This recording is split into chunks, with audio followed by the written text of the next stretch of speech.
मैं आपसे यही पूछना चाह रहा हूं, क्या आप इस बयान की निंदा करती हैं जो चंद्रशेखर जी ने बयान दिया है? क्या रामचरितमानस की पोटाशियम साइनाइड से तुलना ठीक है? मैं आपका इस पर एक बयान चाहता हूं, उसके बाद आप अपनी बात रखिए।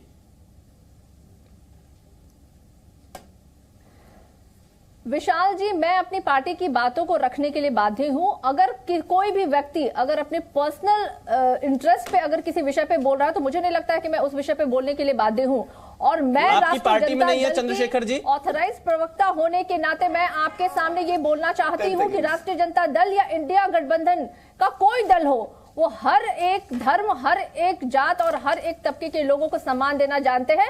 और खास करके राष्ट्रीय जनता दल जो A to Z की पार्टी है, मुझे नहीं लगता है कि अब इससे ज्यादा विस्तार में किसी को कुछ बताने की आवश्यकता है। लेकिन अभिषेक जी तो खुल के कह रहे हैं कि कोई व्यक्ति अगर ऐसा कहता तो गलत है।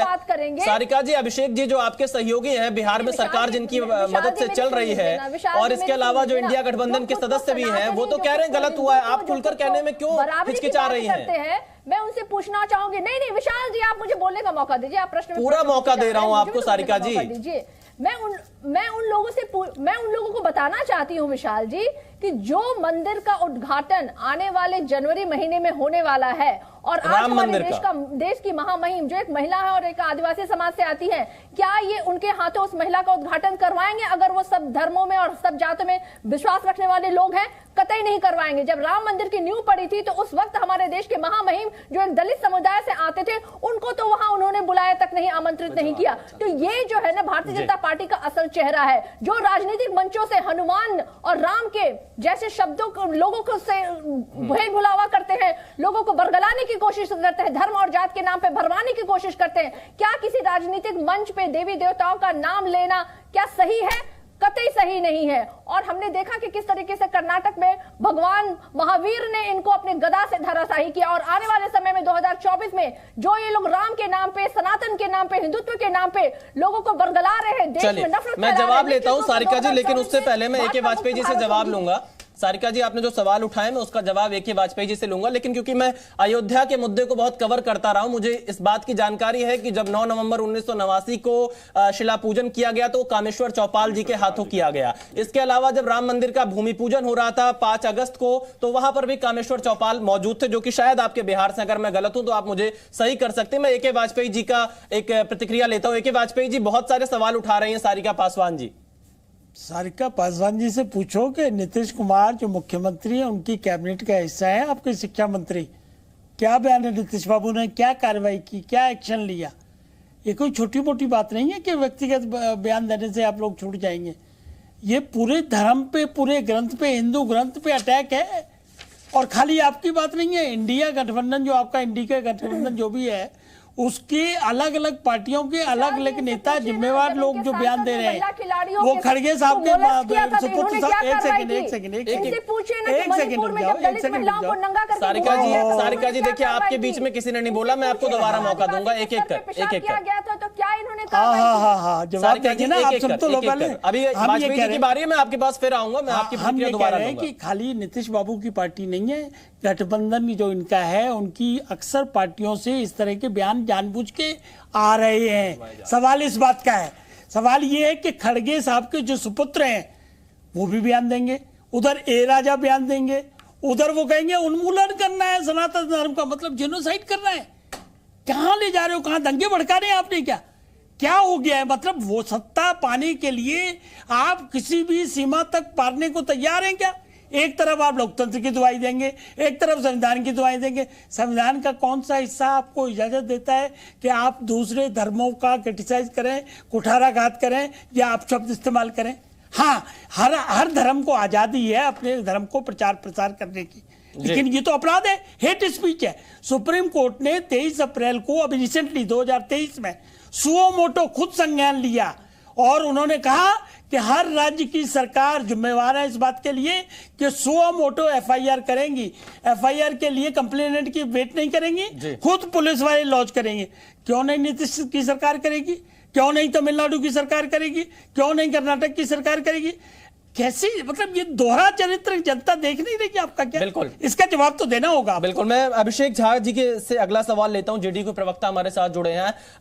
अभिषेक जी, अमित शाह जी बिहार में कह रहे हैं कि लालू और नीतीश वहां पर जो गठबंधन है, रामचरितमानस और हिंदुओं का अपमान हो रहा है। तो अमित शाह जी ने कह दिया और ये बात सत्य हो गई। मैं आपकी प्रतिक्रिया जानना नीतीश चाह रहा कुमार जी ने हूं। बिहार में जब उन्होंने रक्षाबंधन और जन्माष्टमी का भी जिक्र किया है। बता रहा हूं जी हाँ, तो वो इस बात का जिक्र करना भूल गए ना कि हमारा पड़ोसी राज्य है उत्तर प्रदेश, जहां की संस्कृति और बिहार की संस्कृति बहुत मिलती जुलती है। आपको जानकर ताज्जुब होगा कि वहां की महिलाएं तीज नहीं करती हैं क्या? वहां तीज की कोई छुट्टी नहीं होती है। छठ में एक दिन की छुट्टी होती है, मतलब सूर्य वहां डूबते हैं लेकिन उगते नहीं है, उगते हैं लेकिन डूबते नहीं है। अनंत चतुर्दशी की छुट्टी नहीं होती, जो सारी छुट्टियां बिहार में है। और जहां तक उन्होंने सवाल उठाया है, यह फैसला रिवर्ट कर लिया गया बिहार सरकार की तरफ से। सभी पर्व और त्योहारों पर छुट्टियां हैं अब, लेकिन कभी अपने गिरबान में झांककर नहीं देखेंगे कि उत्तर प्रदेश में हो या गुजरात में हो, इतने दिनों से इतनी कम छुट्टियां हैं, क्योंकि इनका एजेंडा ही अलग होता है। उनके कह देने मात्र से बिहार में हिंदुत्व या सनातन खतरे में नहीं आ सकता है। गंगा जमुनी तहजीब है। नीतीश कुमार जी ने ऐसा बिहार बनाया है जहां हर जाति धर्म के लोग सर्वधर्म संभाव का भाव रखते हैं और हर किसी को अपना काम करने की छूट है। तभी तो दंगों पर रोक लगती है। और इनके लोग जब इस तरह के दंगों में शामिल होते हैं, तब इनके पूर्व विधायक पर भी कार्रवाई होती है। इनके द्वारा संपोषित जो संस्थाएं हैं, उन पर भी कार्रवाई सुनिश्चित की जाती है। तो ये लाख कोशिश कर ले माहौल खराब करने की। विशाल जी, देश की जनता ने समझ लिया है कि देश के बुनियादी मुद्दे महंगाई, बेरोजगारी, भ्रष्टाचार, सुरक्षा है। देश के बुनियादी मुद्दे धर्म के नाम पर तनाव पैदा करके राजनीति करना नहीं है। हर किसी को एक दूसरे का सम्मान करना है, संविधान के हिसाब से चलना है, चाहे गीता में, बाइबल में, किसी धर्म की आप अभिषेक जी आपने बिल्कुल सही कहा। अभिषेक जी आपने बिल्कुल सही कहा। मैं आपकी इस बात से बिल्कुल सहमत हूं कि महंगाई, बेरोजगारी, जो देश के बुनियादी मुद्दे हैं, उन पर चर्चा होनी चाहिए। लेकिन आपके नेता क्या कर रहे हैं? दक्षिण भारत से लेकर उत्तर भारत तक लगातार, चाहे यूपी के स्वयं प्रसाद मौर्य हो, बिहार के चंद्रशेखर हो, दक्षिण भारत में उदयनिधि हो, आखिरकार इन लोगों को क्या इस मुद्दे की समझ नहीं है? ये आखिरकार क्यों धार्मिक मुद्दों पर बार बार इस तरह की बयानबाजी करते हैं? जैसे आपने डिबेट की, विशाल जी आपने डिबेट किया, आपने मुझे बुलाया जेडीयू के रिप्रेजेंटेटिव आधिकारिक प्रवक्ता के रूप में, मैंने अपनी पार्टी की विचारधारा आपके सामने रखी। सर, आपकी सरकार में मंत्री हैं चंद्रशेखर। अभिषेक जी, आपकी सरकार में मंत्री हैं चंद्रशेखर। कोऑर्डिनेशन कमेटी में हमने कहा ना कि चंद्रशेखर जी की विचारधारा अगर व्यक्तिगत है, ब्रह्मा विष्णु महेश भी चाह लेंगे तो बदल नहीं सकते हैं। हमने कल ही बयान दिया है कि चंद्रशेखर जी की विचारधारा अगर ऐसी है, पोटेशियम साइनाइड समझते हैं अगर किसी भी कारण से, तो अपनी विचारधारा अपने तक ही सीमित रखें। आपने deputy chief minister Tejashwi Yadav ji का बयान भी चलाया है ना, उन्होंने क्या नसीहत दी है मंत्री महोदय को कि डिपार्टमेंट के कामों पर ध्यान दें, इस तरह की उल जलूल बातें ना करें, मीडिया की टीआरपी इतनी आवश्यक नहीं है। तो भाई आदमी की विचारधारा आप नहीं बदल सकते हैं। और मसला यह है कि बिहार की सरकार विकासवादी सोच और एजेंडे पर काम करती है, और देश में भी हम यही चाहते हैं। इन मुद्दों को हम कोऑर्डिनेशन कमेटी। अभिषेक जी, यानी आप ये मानते हैं कि उल जुलूल बातें चंद्रशेखर की तरफ से की गई हैं? लेकिन ये भी तो उठना चाहिए। अभिषेक जी, आप ये मान रहे हैं कि उल जुलूल बातें चंद्रशेखर की तरफ से की गई हैं? एकदम। चलिए, बिल्कुल बिल्कुल। मैं शिवम त्यागी जी का एक प्रतिक्रिया लेता हूं। हम नहीं मानते कि ऐसे मुद्दों का कोई औचित्य है। बिल्कुल। शिवम त्यागी जी, जेडीयू के प्रवक्ता कह रहे हैं बिहार में हिंदुत्व और सनातन बिल्कुल खतरे में नहीं है। देखिए, ऐसा है, अभिषेक झा जी जो है जेडीयू के आधिकारिक प्रवक्ता हैं और सारिका जी आरजेडी की आधिकारिक प्रवक्ता हैं, और जो मंत्री महोदय हैं वो तो आधिकारिक मंत्री है ही नहीं, वो तो किसी और प्रदेश के मंत्री हैं, किसी और देश के मंत्री हैं, वो आधिकारिक हैं और आपसे बड़े हैं भाई। उनके आधिकारिक होने के बाद उनके जवान पर प्रतिक्रिया क्या है ये बताइए। नहीं, उनको नसीहत दी गई है ना, नसीहत तो सबको दी गई है, लेकिन कोई रुक रहा है क्या? 1 दर्जन से ज्यादा बयान है आपके। कितना आप बिल्कुल कोई धार्मिक, बीजेपी बार बार धार्मिक हंगामा करती है, बीजेपी बार बार धार्मिक उन्माद पैदा करती है। बीजेपी की तो किसी मंत्री ने नहीं कहा, बीजेपी की तो किसी प्रवक्ता ने कोई पलटकर गाली नहीं दी, बीजेपी की तो किसी प्रवक्ता ने किसी धर्म पर टिप्पणी नहीं की, बीजेपी की तो किसी नेता ने नहीं की, बीजेपी की तो किसी मंत्री ने नहीं की। अभी तक दोनों अलग अलग पार्टी थी, अभी एकदम एक हो गए, दोनों चलाना शुरू कर दिए।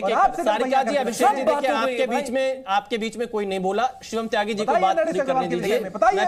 मैं फिर सारिका पासवान जी से सवाल लेता हूं, एक कर। देखिए, मोदी जी के डर के मारे जो है लड़ेंगे भी एक होकर, मोदी जी के डर के मारे गठबंधन भी 28 मिलकर बनाएंगे, लेकिन जैसे ही टीवी पर आएंगे, नहीं हम तो अलग अलग पार्टी है जी, हमें अलग अलग मौका दिया जाना चाहिए, और जैसे ही जवाब मांगा जाता है वैसे ही दोनों शुरू